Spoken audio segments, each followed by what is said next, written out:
12 महिने जातीच्या दाखल्याचे अर्ज स्वीकारले पाहिजे आणि 12 महिने व्हॅलिडिटीचे अर्ज देखील स्वीकारले पाहिजे। ते काम असंच 12 महिने चालू ठेवायसाठी काय तरतूद करावी लागेल या बाबतीत LNGDचं निश्चितपणाने एक सुधारित ओपिनियन या ठिकाणी घेतलं जाईल। सभापती महोदय, हे जे बिल आपल्या समोर आलेले हे बिल अत्यंत छोटं बिल आहे आणि रूटीन मधलं बिल आहे की स्थानिक स्वराज्याच्या संस्था लढत असताना जे आपण दाखले दाखल करतो आणि व्हॅलिडिटीची पावती जोडून आपण नॉमिनेशनला अलाउड करतो, याबाबत आपण 6 महिन्याची मुदतवाढ देण्याचं बिल आहे। परंतु सभापती महोदय, या बिलाच्या निमित्ताने मी शासनाचं लक्ष याकडे वेधू इच्छितो का हे बिल आणण्याची वेळ शासनावर का आलेली आहे। कारण ज्याचा उल्लेख आता सभागृहामध्ये मागापासून चाललेला आहे, नोकरी असेल, शिक्षण असेल किंवा राजकीय कारण म्हणजे निवडणुका लढण्याचं असेल, या 3 कारणासाठीच आपण व्हॅलिडिटी देतो किंवा व्हॅलिडिटीचे अर्ज स्वीकारून घेतो, ही आत्ताची पद्धत आहे। आणि त्यामुळे या तिन्हीचा कुठला तरी पुरावा दिल्याशिवाय कुठलाही प्रांत अधिकारी याचं दाखल करून घेत नाही। हे सगळ्यात मोठं या सिस्टीम मधला सगळ्यात मोठा प्रॉब्लेम आहे। आज विद्यार्थ्यांना ॲडमिशनच्या शेवटच्या दिवशी अडचण काय येते, कारण त्यांचे अर्ज दाखल करून घेतले जात नाही। आज नोकरीच्या निमित्ताने शेवटच्या दिवशी काय येतंय, अर्ज दाखल करून घेतले जात नाही। हीच परिस्थिती राजकीय स्थानिक स्वराज्याच्या निवडणुकांच्या बाबतीत देखील आहे।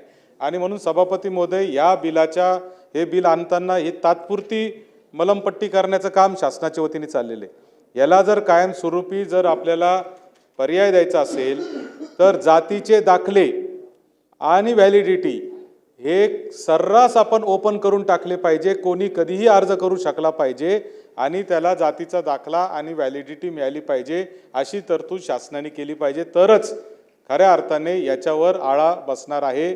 अन्यथा जातीचा दाखला मंत्री महोदय घेणं म्हणजे काय सोपा खेळ नाही, तुम्हाला सांगतो। आज त्या तहसीलमध्ये 10-10, 5-5 हेलपटे मारावं लागतात, एजंटला पकडावं लागतं, त्याच्यातून ते पैशाची होणारा त्रास, भ्रष्टाचाराला हे इतक्या गोष्टी आहेत।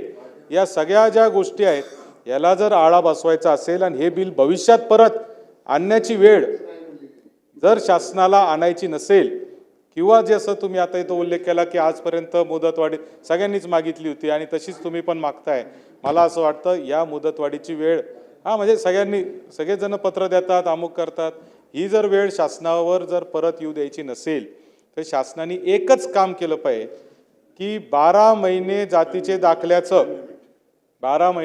दाखल्याचे अर्ज स्वीकारले पाहिजे आणि 12 महिने व्हॅलिडिटीचे अर्ज देखील स्वीकारले पाहिजे आणि टाइम लिमिटमध्ये त्यांना जातीचे दाखले आणि व्हॅलिडिटी देण्याचं जर केलं तर विद्यार्थ्यांची हेळसांड होणार नाही, जे युवक युवती नोकरीसाठी मागतात त्यांची हेळसांड होणार नाही आणि राजकीय ज्यांना निवडणुका लढायच्या त्यांनाही त्रास होणार नाही। ही सूचना शासनाने मला असं वाटतं अंमलात आणणं गरजेचं आहे।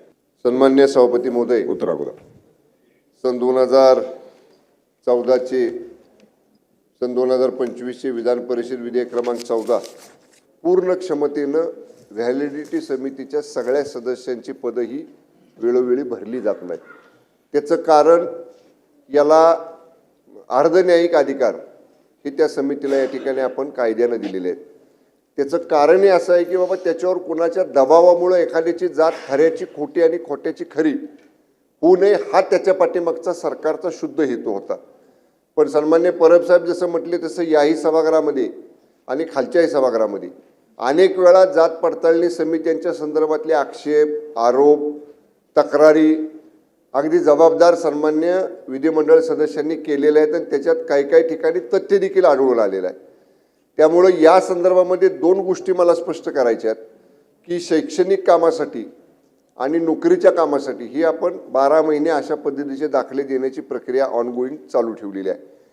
हा निवडणुकींच्या स्थानिक स्वराज्य असतील किंवा सार्वत्रिक इतर निवडणुका असतील याच्यासाठीचं काम हे निवडणुकीच्या काळापुरतं त्या समितीकडे देण्याचं कारणच एवढं आहे की नोकऱ्या, शिक्षणाचे दाखले याचा व्याप किंवा याची जसं काय सन्माननीय गोरे साहेबांनी सांगितलं की किती दाखले दाखल झाले, किती प्रलंबित आहेत, तरी सुद्धा या संदर्भामध्ये ज्यांना कुणाला या पद्धतीनं राजकीय आरक्षण म्हणजे नोकरी तुमच्या स्थानिक स्वराज्य संस्था असतील, नगरपालिका असतील किंवा विधानसभा, विधानसभा असतील, लोकसभा असतील, याच्यासाठी ते काम असंच 12 महिने चालू ठेवायसाठी काय तरतूद करावी लागेल या बाबतीत LNGDचं निश्चितपणाने एक सुधारित ओपिनियन या ठिकाणी घेतलं जाईल। आणि लॉ अँड ज्युडिशरीच्या ओपिनियन घेऊन जर अशा पद्धतीचं त्याच्यामध्ये सुसूत्रता आणता येत असेल तर LNJDचं ओपिनियन घेऊन माननीय मुख्यमंत्री महोदयांशी चर्चा करून या संदर्भात निश्चितपणानं उचित कार्यवाही केली जाईल.